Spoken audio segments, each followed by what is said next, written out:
Bismillahirrahmanirrahim. Assalamualaikum warahmatullahi wabarakatuh. Syukur alhamdulillah kita bisa berjumpa lagi di channel ini.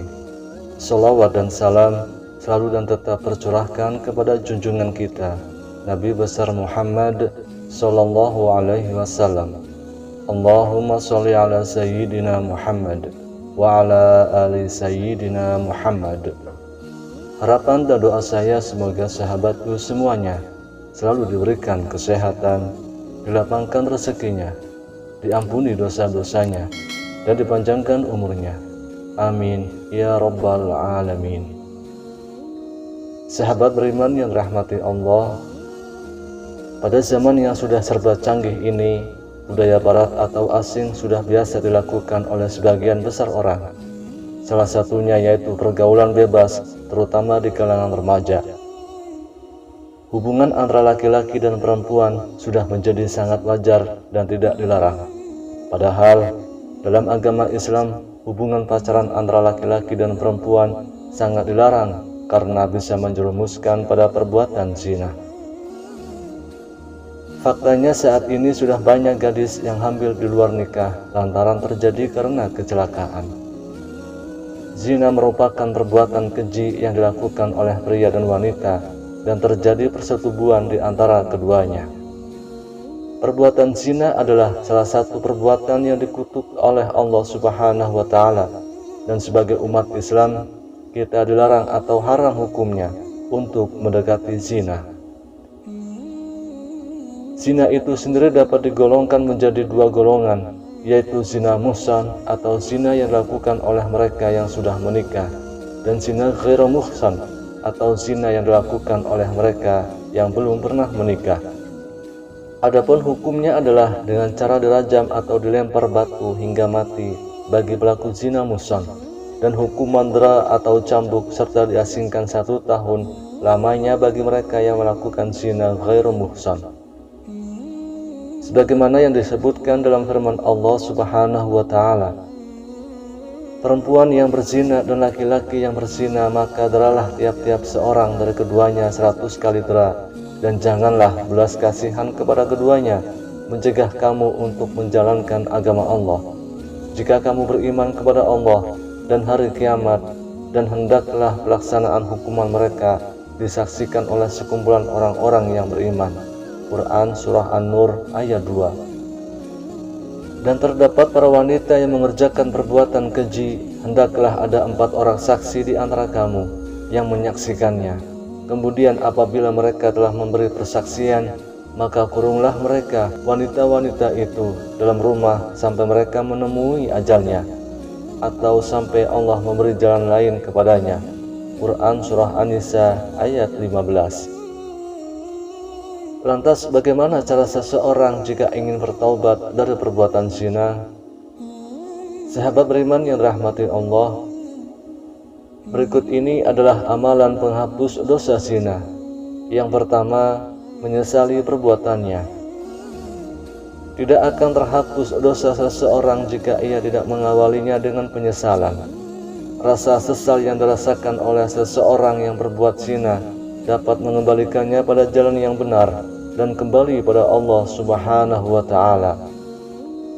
Menyesali dosa yang pernah dilakukan dapat membersihkan hati dan memantapkan niat jika rasa sesal itu dijadikan awal dan cambuk untuk bertaubat kepada Allah Subhanahu wa Ta'ala. Yang kedua, taubat nasuha. Jika ingin menghapus dosa apa saja, terutama zina, maka seseorang haruslah bertaubat dengan sungguh-sungguh atau taubat nasuha. Taubat nasuha adalah taubat yang sungguh-sungguh berasal dari hati dan dilakukan karena seseorang menyesali perbuatannya. Allah memberikan janji bahwa Ia akan mengampuni dosa-dosa hambanya yang melakukan kesalahan, sebagaimana yang disebutkan dalam firman Allah Subhanahu wa Ta'ala pada surah At-Tahrim ayat 8.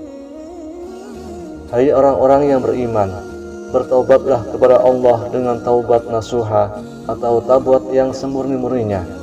Mudah-mudahan Rabbmu akan menutupi kesalahan-kesalahanmu dan memasukkanmu ke dalam jannah yang mengalir di bawahnya sungai-sungai pada hari ketika Allah tidak menghinakan Nabi dan orang-orang mukmin yang bersama dia, sedang cahaya mereka memancar di hadapan dan di sebelah kanan mereka, sambil mereka mengatakan, "Ya Rabb kami, sempurnakanlah bagi kami cahaya kami, dan ampunilah kami. Sesungguhnya Engkau Maha Kuasa atas segala sesuatu." Yang ketiga, sholat taubat. Sholat adalah salah satu amalan yang dapat mendekatkan diri kepada Allah Subhanahu wa Ta'ala dan menghapuskan dosa. Seseorang yang ingin bertobat atas dosa-dosanya dapat meminta ampunan lewat sholat taubat. Sholat taubat itu sendiri adalah sholat sunnah yang dikerjakan sebanyak 2 hingga 6 rakaat pada malam hari selepas sholat isya. Dengan mengerjakan sholat taubat dan tentunya tidak meninggalkan sholat wajib, dosa yang dilakukan akan diampuni oleh Allah Subhanahu wa Ta'ala. Sebagaimana yang disebutkan dalam Quran surah Al-Baqarah ayat 222, sesungguhnya Allah menyukai orang-orang yang bertobat dan menyukai orang-orang yang mensucikan diri. Kemudian yang keempat, perbanyak zikir dan istighfar. Memperbanyak zikir dan istighfar pada Allah adalah salah satu amalan yang menghapuskan dosa-dosa kita. Kalimat istighfar merupakan kalimat permohonan ampun dari Allah Subhanahu wa Ta'ala, dan dosa-dosa seseorang dapat dihilangkan dengan terus menyebut nama Allah.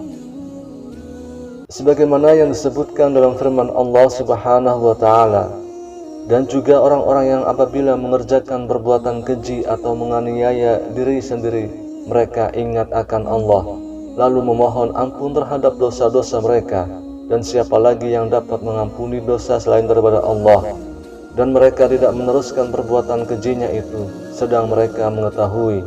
Quran Surah Al-Imran ayat 135. Yang kelima, melakukan kebaikan pada sesama.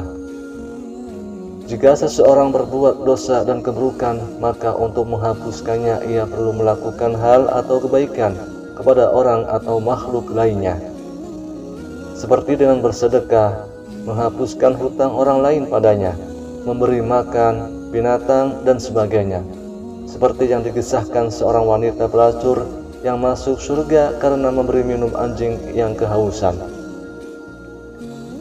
Yang keenam, berpuasa. Berpuasa adalah salah satu cara melatih hawa nafsu dan kesabaran kita. Puasa juga dapat menghapuskan dosa apabila dilakukan dengan sungguh-sungguh, terutama jika melakukan puasa sunnah seperti puasa Arafah dan Asyura. Kemudian yang ketujuh adalah memperbanyak membaca Al-Quran. Al-Quran dapat menjernihkan hati, dan membacanya tidak hanya mendatangkan ketenangan, akan tetapi juga menghapuskan dosa seseorang.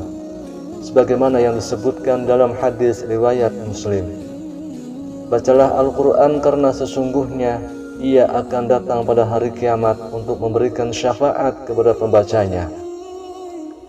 Sahabat beriman yang dirahmati Allah, demikian amalan-amalan yang dapat dilakukan untuk menghapuskan dosa zina. Seseorang yang melakukan perbuatan zina tersebut wajib bertaubat dan memohon ampunan kepada Allah Subhanahu wa Ta'ala. Wallahu a'lam bishawab. Demikian yang bisa saya bagikan, semoga bermanfaat untuk kita semua. Amin ya rabbal alamin. Assalamualaikum warahmatullahi wabarakatuh.